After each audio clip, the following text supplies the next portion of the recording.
சின்ன அதே ட்ராக்லயே சரக்கு ரயில் வந்து பயணிக்குது. அது வந்து எப்படின்னா, மிக அதிவேகத்துல வந்து அந்த சரக்கு ரயில் பயணிக்குது.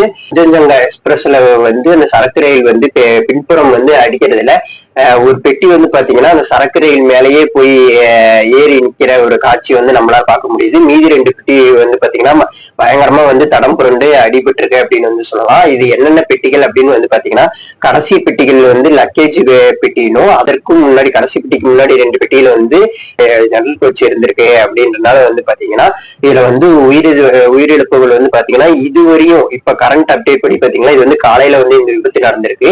இப்ப வந்து பாத்தீங்கன்னா, கிட்டத்தட்ட 15 பேர் இந்த ஆக்சிடென்ட்ல வந்து இறந்து போயிருக்காங்க இப்போ வரையும் அப்படின்னு வந்து சொல்லியிருக்காங்க. 60 பேருக்கு மேல வந்து படுகாயம் அடைஞ்சிருக்காங்க அப்படின்னு வந்து சொல்றாங்க. இந்த மாதிரி வந்து விபத்துகளுக்கு வந்து என்ன காரணமா பார்க்கப்படுது அப்படின்னு ஒரு டெக்னிக்கல் இஷ்யூவா இல்ல வந்து அத ஓட்டுநருடைய மனித தவறுகளால் நடந்ததா அப்படின்றத பத்தி